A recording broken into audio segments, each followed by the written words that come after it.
Hey everyone, Chemist here, and today what I want to talk about is I kind of want to explain to everyone why in the regular Pokemon Crystal game the burn, paralyze, and poison statuses don't affect your catch rate.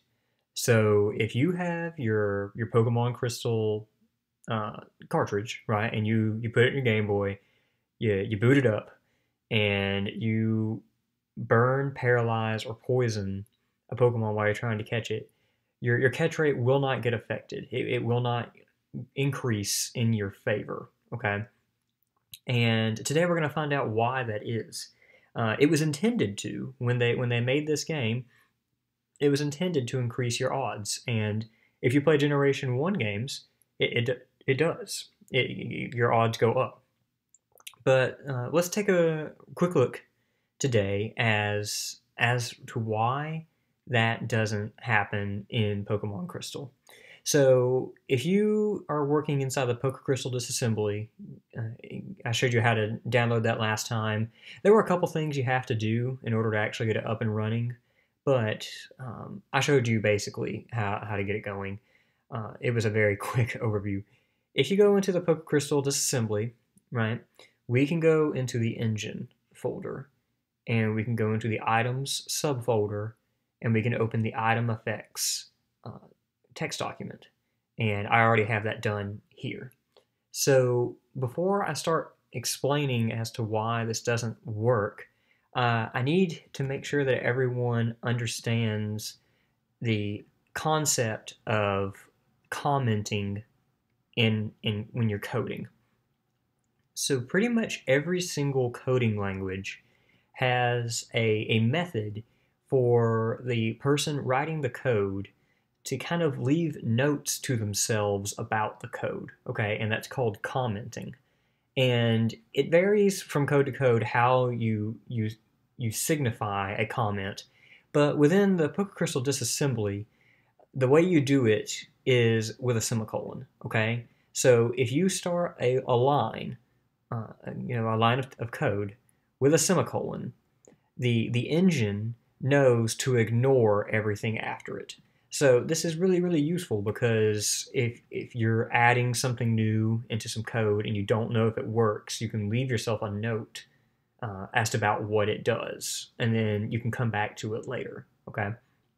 So commenting is really useful for the person writing the code.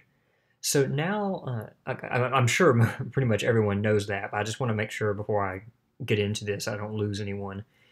Now, now that you know this, let's find out why burn, paralyze, and poison don't affect your catch rates.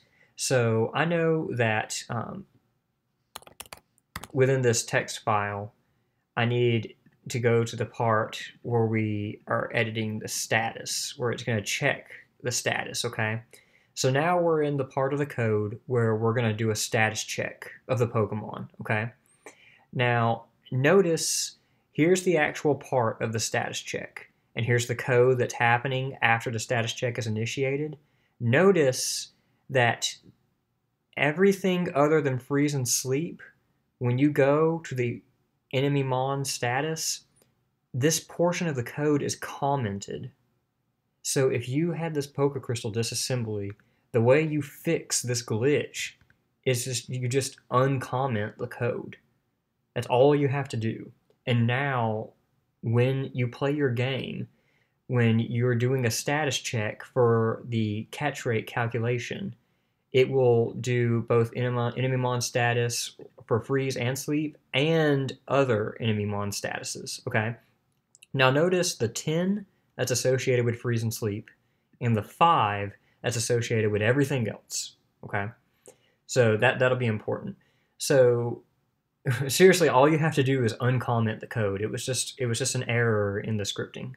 So now that we know that, let's take a look at the formula used to calculate your catch rate odds. Okay, so I know this kind of looks weird, but it's really not that bad. Okay, so X is the capture rate. This is the percent chance you have of catching that Pokemon. Okay, So now let's kind of simplify this a little bit, okay? So realistically, all this calculation is just a fraction, right? You have the bottom part of the fraction, 3m, and then you have this top part of the fraction, okay? So all it really is just a fraction.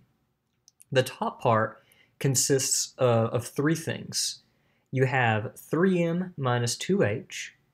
M is the max health of that Pokemon, and H is the current health, okay? So all you do first is subtract 3 times the max health minus 2 times the current health. Once you've done that, you multiply that number by the multiplier from the type of ball you're using, okay? So if you use a Pokeball, your multiplier is just 1. The catch rate isn't increased by any. If you use a Great Ball, the multiplier is 1.5, okay? And if you use an Ultra Ball, the multiplier is double, it's 2. So you take 3 times the full health minus 2 times whatever health you've gotten down that Pokemon to.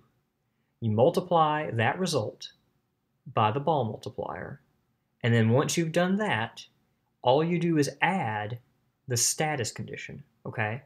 If we go back into the code, we can see that freeze and sleep, their value for status is 10. Anything else, their value is just 5, okay?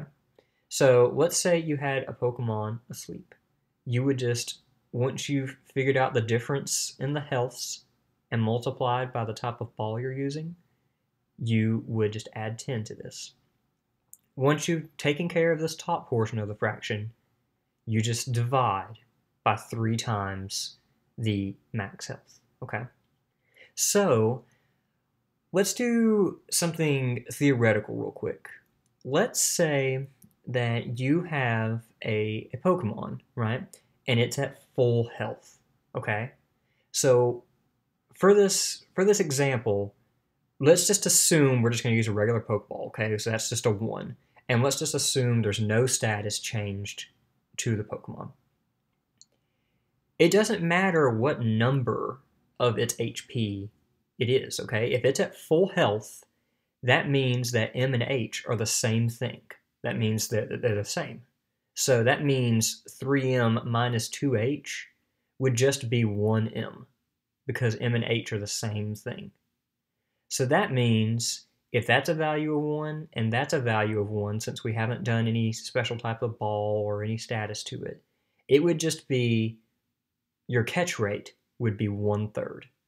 It would be 1M over 3M, okay? Now that you know that, let's assume, just for this example, let's assume you got the health of a Pokemon down to 0, okay? I know that's impossible, but I think if you stick with me, I think that will help clarify this example the best. Let's say you got the health all the way down to 0, right? That means you would just have 3M times 1 times 1 divided by 3M. So that means 1 over 1, okay? So that means your catch rate is 100%.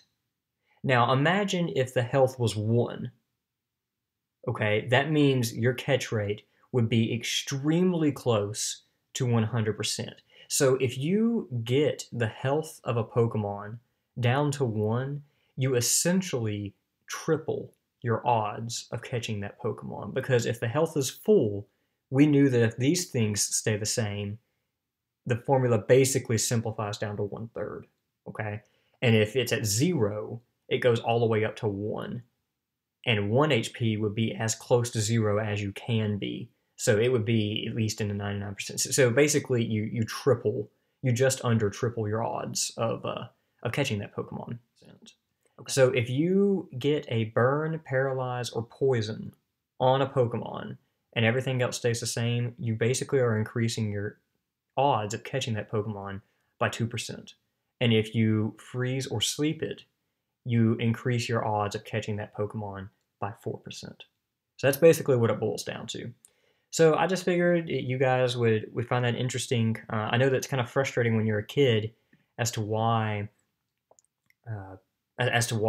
those three things didn't help your catch odds, and maybe you guys didn't know that. Maybe, I mean, maybe it was like kind of a placebo. You know, when you did it as a kid, you thought it would increase, but it doesn't, and it's just because that line of code was commented instead of implemented.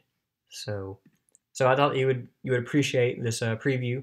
And if you guys want to further research this, the value of X determines also the number of wobbles the Pokeball does. I'm not going to get into that here because you have to have a table, like a key, to be able to show you why X amount of wobbles happens. But once you know the value of X, you can also know how many wobbles the Pokeball will do. So yeah, so I figured you guys would appreciate seeing a little tidbit into the code. I hope you learned something, and I hope you guys are enjoying the Pokemon Crystal 2.0 walkthrough. And feel free to ask any questions down below. And I hope to see you guys in the next one. Thanks for stopping by.